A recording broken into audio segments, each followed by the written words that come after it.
Hello everyone. Today's topic is NAFTA and it is very important topic. In this video I am going to tell you about the NAFTA, its membership, objective, functions and organization structure. And along with all these detail I am going to tell you that how NAFTA ends and USMCA came into effect. This is a very important news that NAFTA is ended and it is replaced by USMCA. It stands for the North American Free Trade Agreement and the year of implementation was 1994. On August 12, 1992, a trilateral agreement took place between the USA, Canada and Mexico, which declared North American region as a free trade area. This agreement is called NAFTA. Took place when the globalization was also initiated when the president of USA was George Bush Sr. in 1992. And finally, the NAFTA was implemented in year 1994 under the presidency of the Bill Clinton. This agreement took place to remove the tariff and the non-tariff barriers and to boost the economies of these three countries. But now NAFTA has been ended and it was replaced by USMCA. It stands for United States, Mexico Canada Agreement. Now, next, first of all, I am going to tell you about the NAFTA. As you all know that it was implemented in 1994 to encourage the trade between USA, Mexico and Canada. The main objective of NAFTA is to optimum utilization of the resources of the North American region for developing the area in the better way. In simpler terms, I can say NAFTA was designed to encourage the economic growth and integration among the North American countries and was thought to actually stimulate the growth and to boost the economies of these three countries and to increase the import. The basic rule of NAFTA was the rule of origin, means the resources of the countries will be used for their own growth only. In 2018, Canada, Mexico joined the deal and formed USMCA, which came into effect on November 30, 2018. During the NAFTA, the trade in the services has also increased. The investment was have increased and have a positive impact.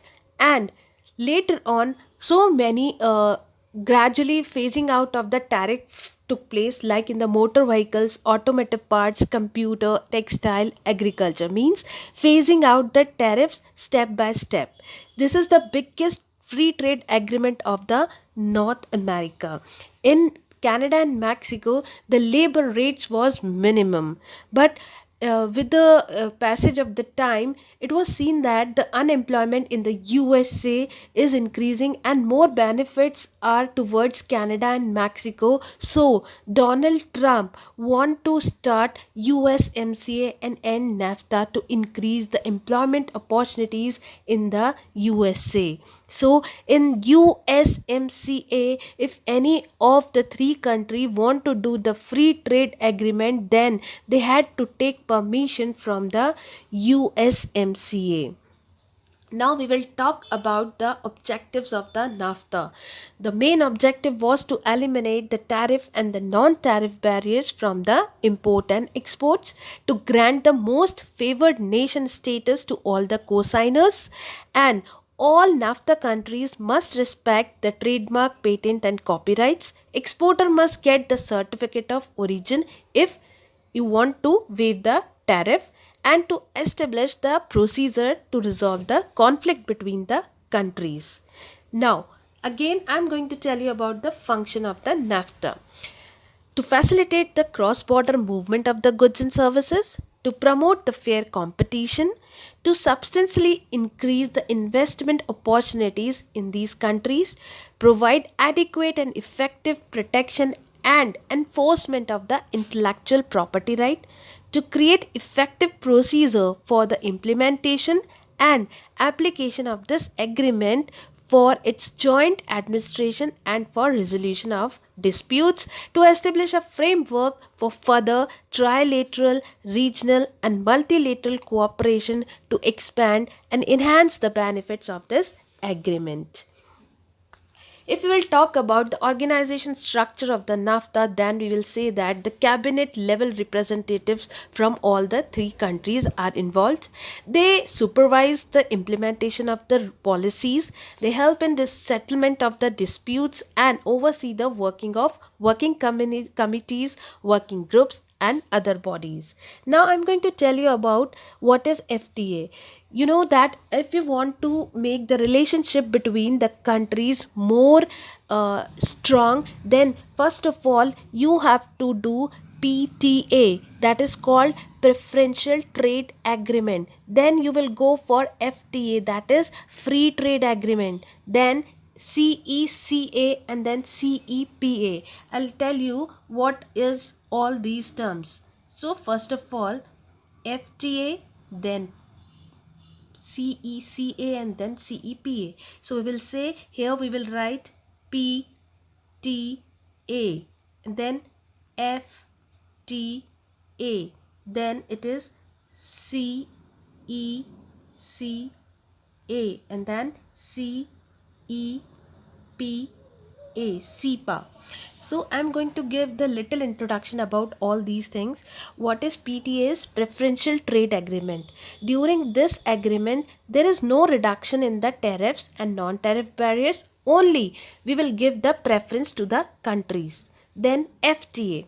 FTA means reduction in the tariff and non-tariff barriers, or in the tariff and the non-tariff by step by step, and preference is also given to the countries, and it start with only goods, no services. Then we move towards CECA, which means comprehensive economic cooperation agreement. Here there is a reduction in the tariff and non-tariff, then step by step we will reduce the tariff and non-tariff, will give the preference to the countries, and will start with the goods and services and investment. And the last one is SEPA. It means comprehensive economic partnership agreement. In this agreement there is a reduction of the tariff step by step, preference is given, and we deal in the goods, services, investment and partnership in the projects. Like we can say Delhi Metro is a partnership between the India and the Japan. So this is called CEPA. So these are the four important steps. India has done CEPA with the Japan, South Korea and Singapore. There is one more term that is called BAFTA, that is Bharat Asian Free Trade Agreement. In 2010 it was implemented.